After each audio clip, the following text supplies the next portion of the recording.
What's good, y'all? It's your boy D-Lou, back at it again with another video. Happy 2025 and Happy New Year to everyone. I hope you guys are having a good start to the beginning of your year. You guys have your New Year resolution set, whatever they may be. Let's be consistent, let's be productive in making sure that our resolutions come true and making sure that we accomplish them for the rest of 2025 and moving forward. When we start something, we finish something, and that's what we do over here at D-Lou and what I try to inspire to everyone on the channel. So in this video, what I want to talk to you guys today is something that's kind of near and dear to my heart. At first, I really didn't want to admit it really because then I don't just not accepting it. But my love of anime. I want to go through my love of anime, my love of video games, and how it may not be typically perceived in the Black community, or they may be like, oh, Donnie is square, or he a nerd or whatever. And sure, I'm a square nerd, whatever you name it, or whatever. I really don't give a care. I just like what I like, and that just so happens to be reading and watching anime, playing video games and reading manga. It's just something that I like to do for my pastime, and whenever I get bored, I just want to, watch some anime or whatever and just chill out and relax. It's not something that I base my personality on, but it's something that I genuinely enjoy because it's something that I genuinely like as me, and that's what makes me me, And I just want to talk about the stereotypes of just Black men and just Black people in general who are just who identify being oh, the Black community in anime, and how anime and Japanese cartoons or whatever is looked down in the Black community, and how it can often lead to people being ostracized. And the reason you see me in a sweater and a beanie is because it's 30 something degrees outside and it's kind of cold. So I just came back from my workout. So I just wanted to come here, do a quick video for you guys. And without further ado, let's get into the video.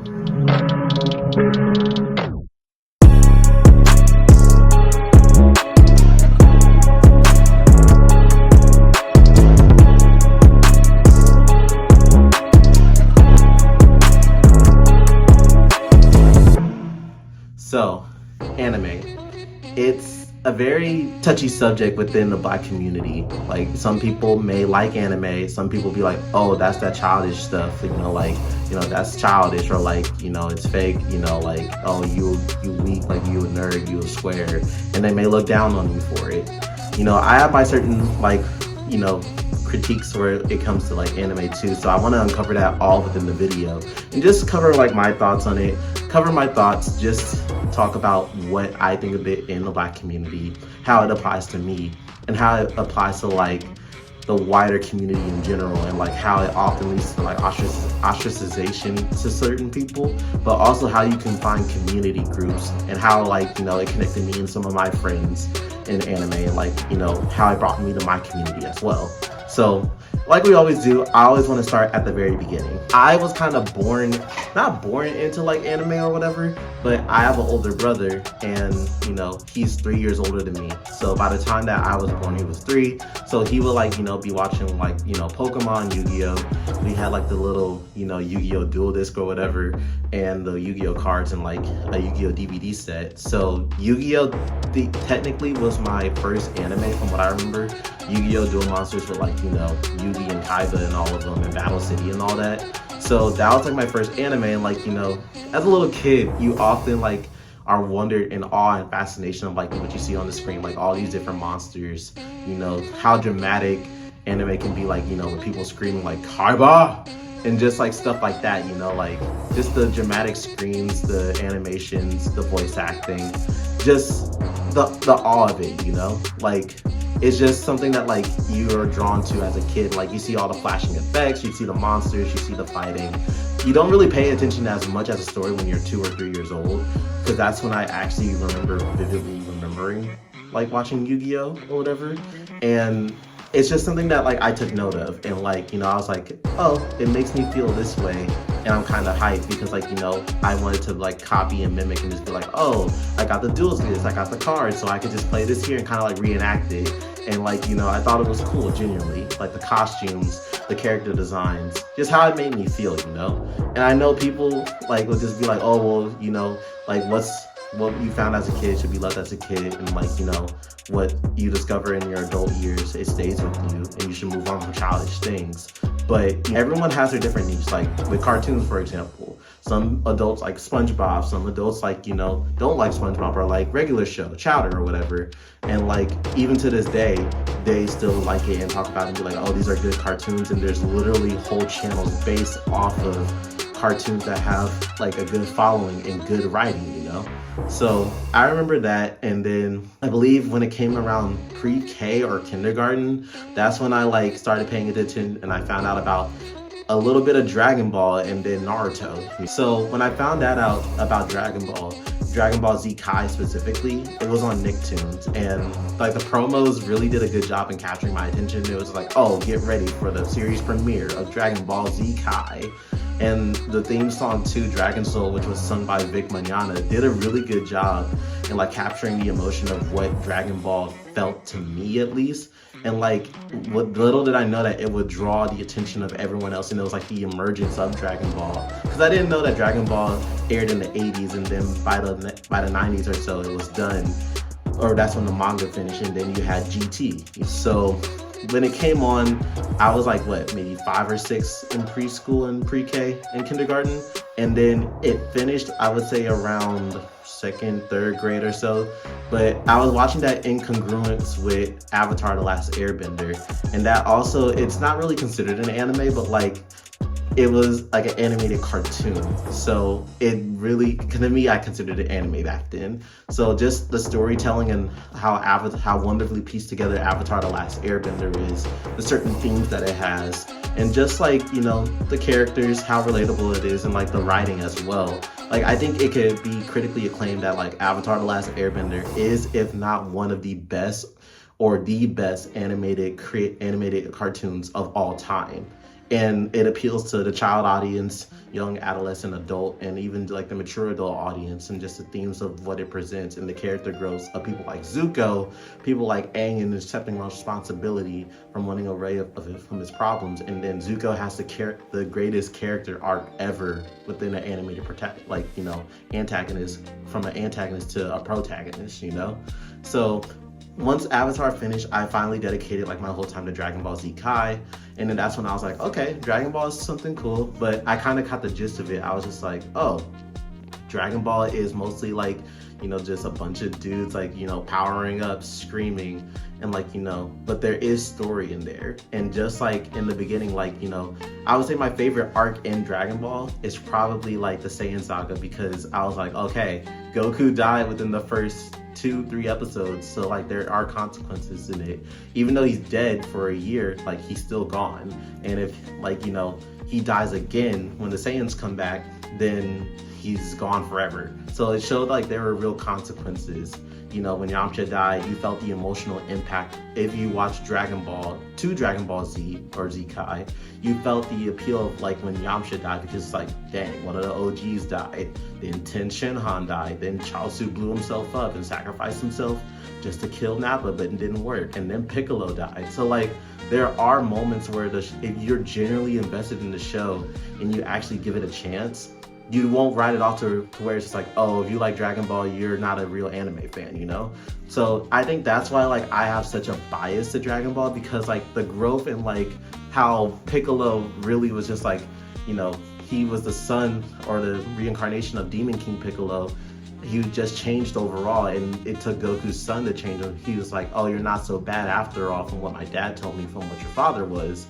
But Piccolo learned how to grow a heart, and then he was like, go on, you're the first one who didn't treat me like a monster or see me as a monster. And it, like, him and Vegeta were the prime examples of what character writing is like from an antagonist or protagonist was, of how Vegeta learned how to have a heart, and like, like the emotional appeal of it, and just the characters, the writings, like everything was good, from the music, the pacing, at least as far as Kai goes, and like just how it made me feel. So I would say that kind of leashed me into more in the anime community. So I would get together with some of my cousins, we played a PS5, Raging Blast was on there, Dragon Ball Z Raging Blast 2, Ultimate Team Kaiichi, and then we stumbled upon the Naruto games, and that's how I kind of got hooked into Naruto. Not by the manga, and a little bit by the anime, but it was mostly the video games that kind of caught me up to speed about everything. And just how it made me feel like, just the writing by like Kishimoto and everything, just how it made me feel. I was just like, okay, like I see the appeal of like why people get hype over like anime, you know, like it's not just for young boys or teens or like, you know, young boys or young teens, like it's can appeal to everyone.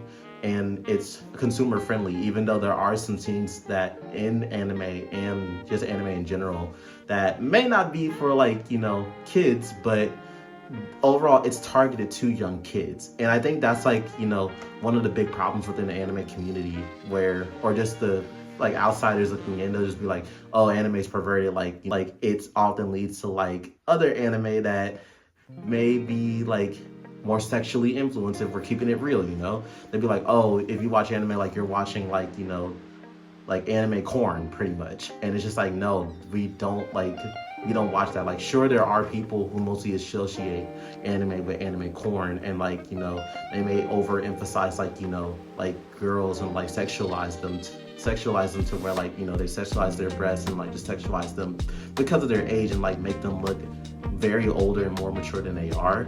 But that's not all anime, and I'm tired of just people just being like, oh, if you watch anime, like you're a creep or like, you know, you're a pervert. And it's just like, no, like that's not it. That's not all of it. Like there are animes that don't do that, you know? Like sure, a lot of animes do focus it, and that's just the writing at the time, but like it's not that's not what it's all about. It's really not. You need to focus on like the true writing and the story of it and what it really has, instead of just making assumptions of being like, oh, this is what people who anime, like, you know, who like anime, this is what they are into, and it's not that, I promise you. So that's how I got into my introduction of anime. And like as I got older, I started finding more communities of people to where it was just like, hey, like we find the love in anime too. And that's how it immersed me into more anime, like, you know, My Hero Academia, Hunter x Hunter, you know, Dr. Stone, Full Metal Alchemist, and Attack on Titan. And sure, like these are like the starter animes. I would never say like, you know, I was fully like an anime nerd or whatever, but I do associate where like, you know, anime is cool and I give it a watch from time to time. And I do like anime, like, you know, just how it makes me feel. And I might like expand my horizons to more anime, but I'm honestly content with where I am. And just because like, you know, there's that, and like I just discovered like, you know, Anime Expo, where I didn't know like, you know, people had conventions to where they could like, you know, go and just, you know, meet like the producers and meet like the voice actors for their favorite anime and have conversations and just have sessions and panels with them, just to meet them, get to ask them questions about the show and just hang out with other people, like-minded people. And this is low-key where DreamCon comes into play. And for all those who are going to DreamCon, drop it in the comments below, because I'm gonna be there and I'm gonna try and vlog it for you guys, because this will be my first DreamCon in Houston, Texas. So I'm really excited to record this and document that process for you guys and just show you guys what a good time it is, and like hopefully change you guys' perception of what anime is for you guys and like how it's perceived. So all that being said, anime in the Black community. So people often look at it where it's just like, oh, like, you know, anime is weird, or like it's corny, it's childish, or, you know, when it comes to guys will be like, oh, if you watch anime, like you're weird, or like, you know, you an oddball, you a geek, you a nerd, like, you know. And like they'll make the assumptions where it's just like, oh, only geeks and nerds watch anime, but that's not true. You have athletes, you have, you know, full-blown celebrities who love anime. Like for example, Snoop Dogg loves Dragon Ball. You know, Cardi B, Megan Thee Stallion, they love anime as well. Like full Black influencers who actually love anime, and like they aren't like necessarily like geeks or cornballs or whatever. And you know, so it's just like you make these stereotypes when like we're younger, but there's full-blown adults who also love anime too, and like they're perceived well within the Black community. And then when it comes to girls, it's just like, you know, like, oh, if you watch anime, we're not really going to associate with you. Or when it comes to like dating or whatever, girls will be like, oh, you watch anime, like, you know, you an oddball, or you know, I'm not going to give you any attention or any time of day because you a geek and you lame, or you're weird or whatever. When low-key, anime is becoming more mainstream by the day. I don't know if you guys noticed, but in the Macy's Day Parade, you have a lot of animated floats, like, you know, Pokemon, you have Luffy, you have Goku, like you have all these animated floats coming in, and mainstream's becoming, and it's becoming more mainstream and showcasing on like Netflix and showcasing on Hulu and just all these public platforms to where it could show more publicity. And the numbers in the movie theaters where they're starting to show animated movies in the movie theaters cannot be denied. And just it's appealing to more people day and day to where like it's inevitable and at this point, you know? So it's not, I think it's time to turn the stereotype around and just being like, oh, anime is weird, because it's clearly not. It's becoming popular with a lot of people, and let's just start supporting it and like, you know, put aside like the biases and just like the different types where it's just like, oh, if you watch anime, you're weird. And I get there are people like within the anime like manosphere to where like they have, you know, like creeps at like these dream cons and like cons where like, you know, they run like these shops and posters and it's just like selling pictures of like girls and like, you know, their over sexualized bodies. And I get that, and that is the thing, but that's not all people, and we often ignore that or we try to boycott it because that's not us and that's not what we're about. You know, you do have a lot of toxic anime communities, but in all, it's all love. And like, you're not like, no community is perfect. No video game community is perfect. No, you know, TV series community is perfect. You know, like nothing's perfect at the end of the day. We all have our flaws, but the important thing is like, you know, we remain committed to what we love at the end of the day and how we support it at the end of the day, you know? So I really hope we could turn that stereotype around and just, you know, kind of change the perspective of what anime is and how it's perceived within the community, you know? So that's low-key my perspective on it, and like just my thoughts moving into 2025 and how I want anime to be perceived moving forward, because I'm just like, you know, I think it's time for the public opinion to turn around on anime so that we can become better, you know? We can become better, and that, you know, anime could really be seen for what it is and how it can impact more people, and that, you know, there's some good gems in anime. Like, it teaches you some good lessons. And I do agree that like some anime should be like age restricted, because some of it is not for young kids and should be watched with like maybe an adult around, but it's low-key some good stuff, and I feel like you guys should give it a go if you're interested in that type of stuff, because I know anime is not for everyone, and I completely respect and accept that. It's not for everyone, and you know, you gotta respect that. So I don't be trying to like force anime down like my friends' throats, because you gotta respect their boundaries. And it should be like, because I remember my brother, I tried to get him on the anime, and he's like, hey, Donnie, I low-key, respectfully so, that's not something I could be a part of. So you just gotta respect the boundaries and like respect the people for who they are, and just, you know, keep your friendships going. And then like you can find other people to talk about anime with. Talk about anime with video games, and just people that you have like-minded interests with, and that you can, you know, communicate, and that you could like have these conversations and discussions with.